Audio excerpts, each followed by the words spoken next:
Everything changed in a matter of seconds. I want you to really put yourself there for a minute.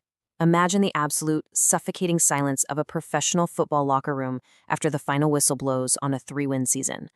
We're talking about that exact, crushing moment in Week 18. The stadium lights are glaring down, the opposing team is out there celebrating on your home turf, and you're making that long, agonizing walk down the tunnel into a locker room where, honestly, nobody can even make eye contact. The sheer weight of failed expectations just settling into the concrete walls around you. It's that sudden, horrifying realization that the entire foundation you built your year upon has completely, utterly crumbled beneath your feet. It's a brutal reality check that leaves grown men, literal warriors, entirely speechless. Well, grab a seat, because what we are unpacking in this explainer today isn't just a simple roster update, and it's definitely not your standard off-season shuffle. No. We're doing a real-time autopsy and witnessing the subsequent resurrection of a legendary franchise. We are literally watching the tectonic plates of the National Football League shifting right out there in the desert. So welcome to NFL Nexus. I am your host, and today we are breaking down the Las Vegas Raiders' rebirth. We're looking at the exact data, the raw quotes, and the inside sources that tell the true, unfiltered story. Now, before we peel back the layers of this cinematic turnaround, I need you to do a few quick things for me. Subscribe to the channel right now. Seriously, hit that subscribe button, smash the like button, and drop a comment below with your thoughts as we move through this timeline. And look, if you truly want to support the deep dive, highly detailed documentaries we create here, please consider supporting the channel by becoming a channel member today. Your membership is absolutely crucial. It's what allows us to keep bringing you these intense, microscopic looks into the league. All right, let's shake off that lingering darkness from the intro and let's actually step inside the facility. Section 1. The mental collapse. A 3-win nightmare. Look, you cannot truly appreciate the light until you understand the pitch black of the dark, right? And the 2025 season for the Raiders, it wasn't just a mathematical failure on a spreadsheet. It was a total psychological collapse.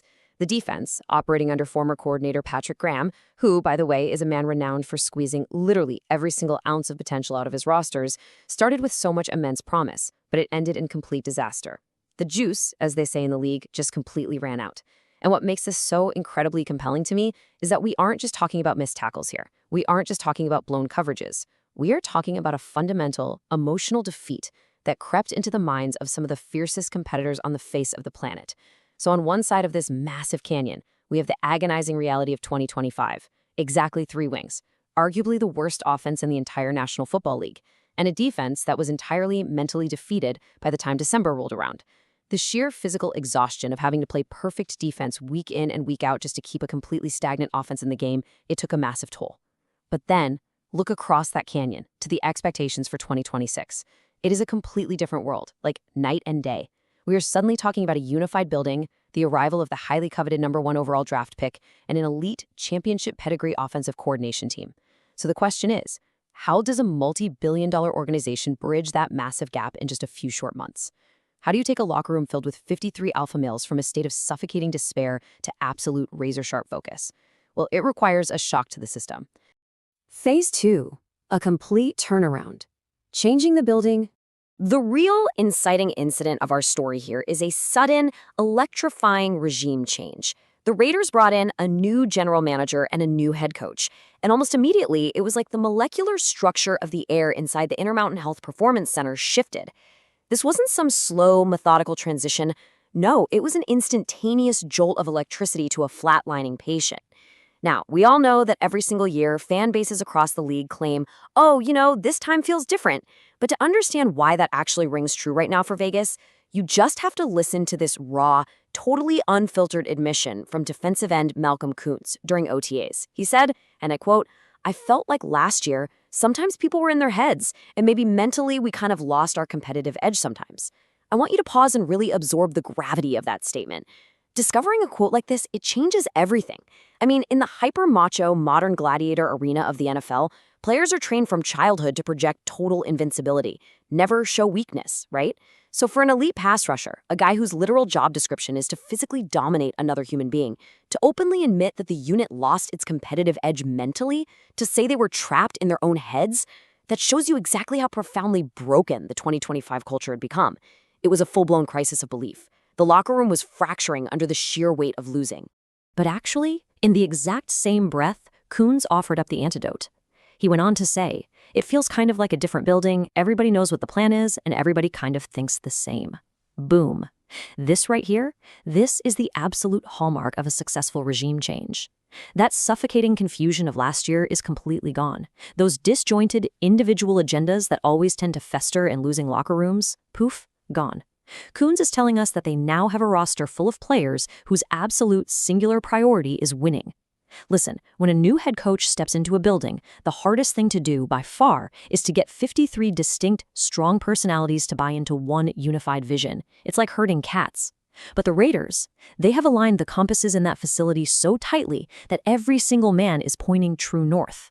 They're speaking the exact same language, they're executing the exact same plan, and most importantly, they are trusting the guy standing next to them. That culture shock we talked about, it hasn't just been implemented on a whiteboard, it has actually worked. It has taken deep root in the soil of the facility. Section 3. The Veteran Competitor. Igniting the Defense. So a culture shift needs an instigator, right? When the Raiders signed veteran quarterback Kirk Cousins, the immediate reaction from basically the entire outside world was that this was a simple, safe bridge maneuver. Just a steady hand to hold the steering wheel while the franchise transitions to the future. But superstar defensive end Maxx Crosby just revealed a completely different reality. He said, people have jokes and think he's like this super uptight and square. He's really one of the guys, and he bleeds. He's a competitor, man. I love this. The whole narrative of Kirk Cousins as this mild-mannered, quiet, faith-driven family man was just violently colliding with the reality of an intense, trash-talking alpha male out there on the practice field.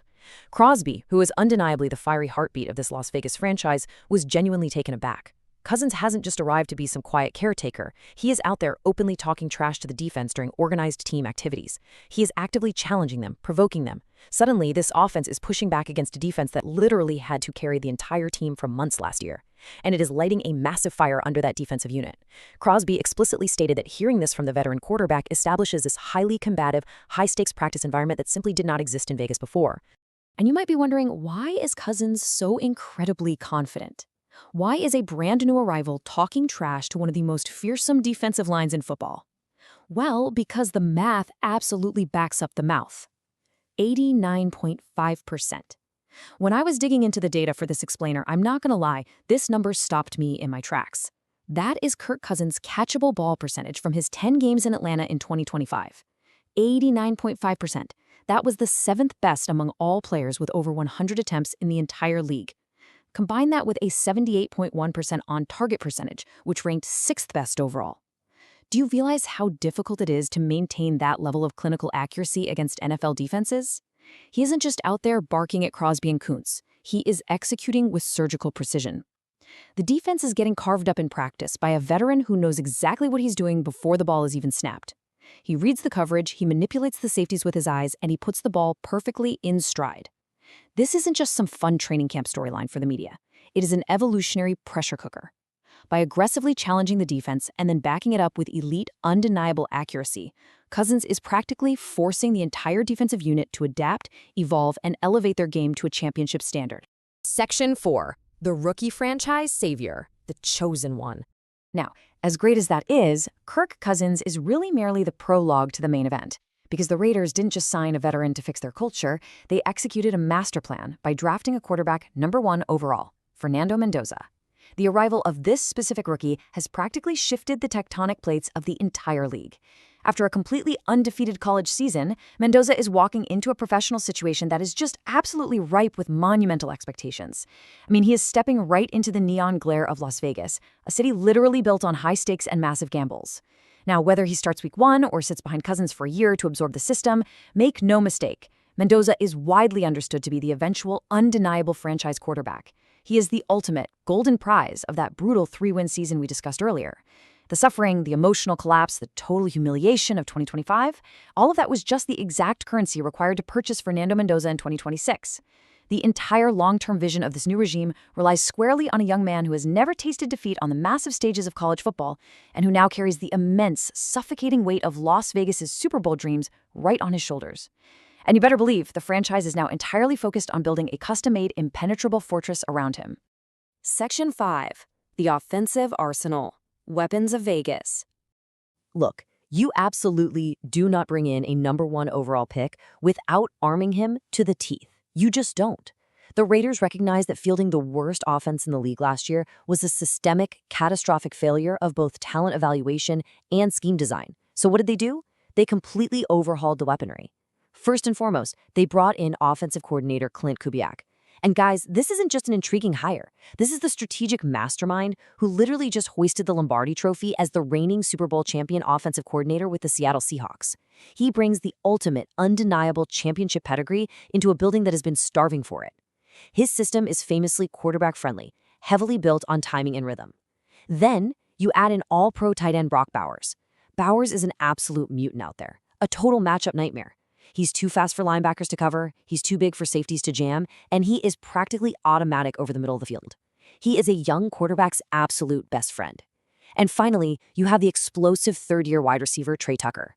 This is a player who is capable of absolutely blowing the top off of any defense, forcing opponents to respect the deep ball on every single snap. This isn't just a random collection of players they threw together. It is a meticulously crafted ecosystem. It's designed specifically to resurrect this dead offense and turn it into a high-octane nightmare for the rest of the league. In the national media, they are already seeing the terrifying potential here.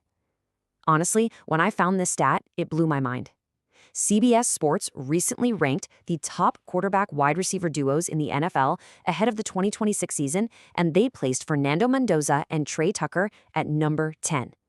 Let that sink in. Think about the sheer gravity of that expectation. Fernando Mendoza hasn't taken a single official snap in the National Football League. He hasn't faced a live, unblocked NFL pass rush in a regular season game. He isn't even completely guaranteed to start Week 1 over Kirk Cousins. Yet, the expectation of his connection with Tucker is so incredibly high, so undeniably potent, that they are already ranked as a top 10 duo in the entire world. The analysis specifically notes they are poised to create massive downfield explosions with regularity. And let me tell you, Las Vegas hasn't witnessed that kind of dynamic, vertical threat in years. Opposing defensive coordinators are going to be having absolute night sweats trying to scheme against the underneath dominance of Brock Bowers, while simultaneously trying to prevent Mendoza from launching devastating bombs down the sideline to Trey Tucker. Finally, a new era begins, the pressure cooker. When you take a step back, all of these micro moments we've discussed today, Malcolm Kuhn's noticing the sudden, undeniable unity in the building, Kirk Cousins talking trash and backing it up with historic accuracy, Clint Kubiak bringing his shiny Super Bowl rings right into the meeting room, and the immense, looming shadow of Fernando Mendoza. All of it adds up to a staggering macro reality. The Las Vegas Raiders are no longer a rebuilding team quietly accepting defeat. No way. They're a franchise that is desperate, eager, and increasingly equipped to make a violent pushback toward the top of the mountain. And nobody, absolutely nobody, embodies that violent, eager push more than Maxx Crosby. Let his words serve as our emotional anchor here at the end. I have that itch for sure. This isn't just about OTAs and practice field skirmishes anymore. This is a visceral, sensory desire from a veteran leader who survived the pitch-black darkness of a 3-win season and who can now literally smell blood in the water. He wants to hit the field for real. The iron is sharpening the iron every single day in that facility. The tension is palpable. The standard has been officially raised from mere survival to absolute dominance.